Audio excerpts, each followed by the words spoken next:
जय श्री राम मित्रों, पवन ब्लॉग थानला पर आपका बहुत बहुत स्वागत है। मैं आशा करता हूँ आप मस्त स्वस्थ मस्त और सकुशल होंगे। दोस्तों, प्रभु श्री राम की जितनी व्याख्या की जाए उतनी कम है। आज मैं आपको रावण के बारे में बताऊंगा कि रावण कौन था और इसके पतन का क्या कारण था। दोस्तों, रावण के पिता का नाम विश्वसर्वा और माता का नाम केकसी था। रावण के दादा का नाम महर्षि पुलत्स्य था और पुलत्स्य ब्रह्मा जी के पुत्र थे। रावण के दो सगे भाई थे, कुंभकर्ण और विभीषण। रावण की दो पत्नियां थीं, मंदोदरी और दमयंती। रावण का ससुराल जोधपुर में है। रानी मंदोदरी जोधपुर के मंडोर के राजा की पुत्री थी।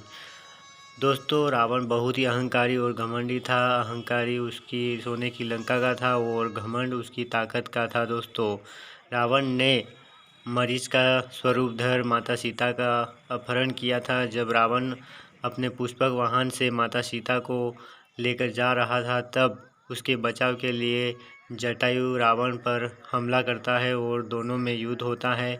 अतः रावण माता को लेकर लंका चला जाता है और जटायु की मृत्यु हो जाती है। ये देख मंदोदरी और इनके ससुर विभीषण सब इसका रावण का विरोध करते हैं। विभीषण लंका के राजा से कहते हैं ये अपराध है और इसमें लंका का विनाश है। अतः भ्राता, आपसे अनुरोध है कि राम की पत्नी माता सीता को ससम्मान वापिस लौटा दो।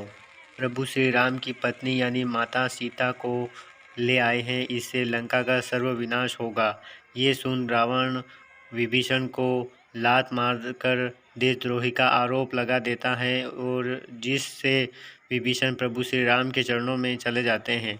आखिर युद्ध होता है। रावण के सभी पुत्र मारे जाते हैं। उनके बाद कुंभकर्ण को उठाया जाता है। उठते ही कुंभकर्ण पूछता है, समय से पहले क्यों उठाया, क्या कारण है? लंका पर कोई ने क्या चढ़ाई कर दी क्या? तब सैनिकों द्वारा बताया जाता है कि अयोध्या के राजा दशरथ के पुत्र राम की पत्नी को लंकेश दशानन हर कर ले आए हैं और राम ने लंका पर उनकी पत्नी के लिए चढ़ाई कर दी। ये सुन कुंभकर्ण बोलते हैं, क्या माता भ्राता लंकेश ने प्रभु श्री राम की पत्नी का हरण किया है?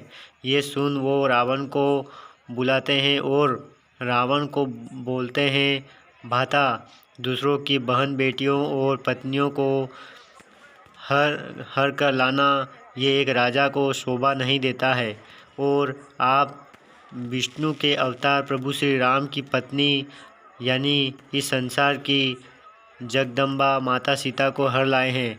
आपसे मैं हाथ जोड़कर विनती करता हूँ, आप उन्हें लौटा दो।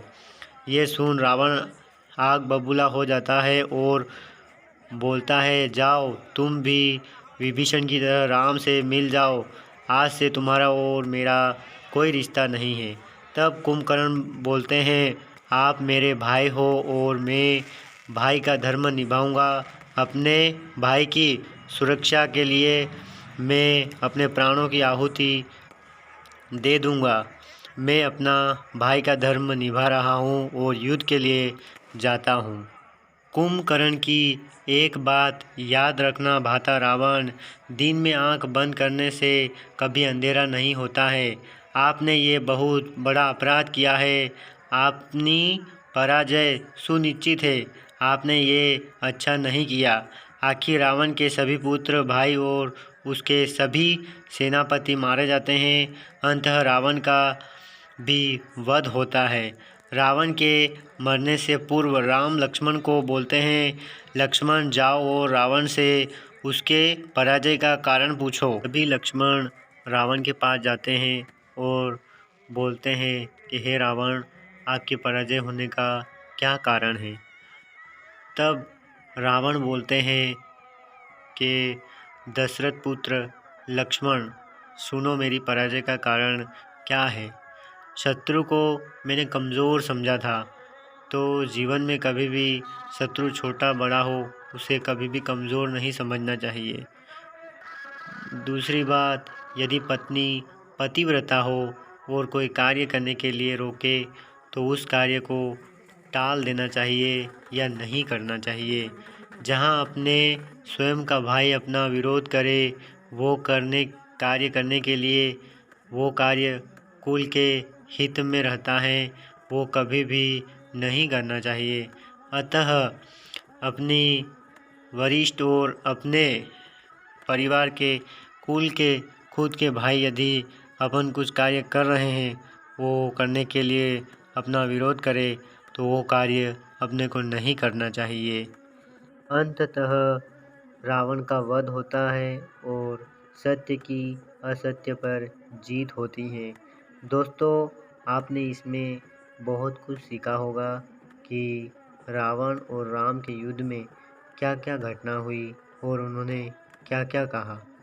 तो दोस्तों, ऐसे ही कुछ शब्द को मैं एक बार फिर से व्याख्या करके बताऊंगा कि किस प्रकार से रावण का विनाश हुआ। सबसे पहले तो रावण ने अपने परिवार की किसी की बात नहीं मानी दोस्तों। जब वो माता सीता को हर के ले आए, तब उनकी पत्नी, उनके ससुर और उसके सगे भाई विभीषण ने इसका विरोध करा कि भाई ये मत कर, ये गलत है, किसी और की पत्नी को हर कर लाना एक राजा को ये शोभा नहीं देता है। फिर भी उसने उनकी बात नहीं मानी और विभीषण को लात मार के देश द्रोही का आरोप लगा कर भगा दिया। उसके बाद युद्ध हुआ और युद्ध में क्या हुआ, रावण के सभी पुत्र मारे गए। और फिर भी रावण को अहंकार था कि मैं राम से हार कैसे मान लूँ और मैं कैसे हार मानकर सीता को लौटा दूँ। मैं युद्ध करूँगा और जब तक मरूँगा नहीं तब तक युद्ध करूँगा। दोस्तों, उसके बाद में विभीषण वो तो राम से मिल जाते हैं, वहाँ चले जाते हैं। उसके बाद कुंभकर्ण को उठाया जाता है, जबकि कुंभकर्ण 6 महीने में उठता है। कुंभकर्ण के उठते ही कुंभकर्ण बोलता है कि मुझे क्यों उठाया गया, आखिर क्या हुआ। तब वो पता लगता है कि राजा दशरथ के पुत्र प्रभु श्री राम की पत्नी को, सीता को हर के ले आए हैं। तब कुंभकर्ण रावण का मतलब कि समझाते हैं कि आखिर ऐसा क्यों किया और आप इस संसार की माता जगदम्बा को हर के ले आए हैं, ये अपने को शोभा नहीं देता। आप लंका के राजा दशानंद हो और उसे लौटा दो। तो भी रावण नहीं मानता है और कुंभकर्ण की भी बात नहीं मानता और बोलता है कि तुम भी राम के पास चले जाओ विभीषण की तरह और मुझे अकेले युद्ध लड़ने दो। तब कुंभकर्ण बोलते हैं कि मैं मेरे भाई का धर्म निभाऊंगा और मेरा भाई संकट में है, तो मैं आपकी सहायता के लिए भले मैं मर जाऊंगा पर मैं युद्ध करूंगा। और वो युद्ध के लिए जाते हैं और आखिर कुंभकर्ण भी मारा जाता है। पर कुंभकर्ण मरने से पहले रावण को बोल के जाते हैं कि भ्राता रावण, मेरी एक बात याद रखना कि ये मैं युद्ध के लिए तो जा रहा हूँ क्योंकि मैं आपका भाई हूँ, पर आप आज गलत हो, आप असत्य का साथ दे रहे हो, तो मेरा मरना तय है। पर एक बात याद रखना कि दिन में आँख बंद करने से अंधेरा नहीं होता है। तो दोस्तों, अपने को हमेशा सत्य का साथ देना चाहिए। जिस प्रकार दिन में आँख बंद करने से अंधेरा नहीं होता है, यानी कि ये बहुत बड़ी बात है कि दिन में आँख बंद करने से अंधेरा नहीं होता। इसका मतलब ये होता है दोस्तों कि अपने को खुद को पता रहता है कि मैं जो कर रहा हूँ ये बहुत गलत है और इसमें कहीं ना कहीं अपनी हानि है। फिर भी अपन वो करते जाते हैं और फिर अपना सर्वनाश हो जाता है दोस्तों। जब अपने को लगे कि यह अपन गलत कर रहे हैं या अपने परिवार के लिए या समाज के लिए ये गलत है, तो अपने को वो कार्य कभी नहीं करना चाहिए और उस कार्य को छोड़ देना चाहिए। जहाँ अपना स्वयं का भाई या अपनी पत्नी हो या अपना गुरु हो या कोई भी दादा दादी हो, जिस कार्य के लिए रोके वो कार्य अपने को कभी नहीं करना चाहिए। तो रावण से हमें बहुत कुछ सीखने को मिलता है और रावण के जो भाई थे उनसे भी बहुत कुछ सीखने को मिलता है। किस प्रकार की राम मतलब युद्ध हुआ राम और रावण का, तो कुंभकर्ण को पता था कि ये गलत है, फिर भी वो युद्ध के लिए गए क्योंकि उनको उनके भाई की ओर से लड़ना था। वो अपने भाई का धर्म निभा रहे थे और वो आखिर मर जाते हैं और अपने भाई का धर्म निभाते हुए। तो दोस्तों, जब कोई अपना भाई हो तो संकट में हो, तो अपने को भी अपने भाई का बचाव करना चाहिए।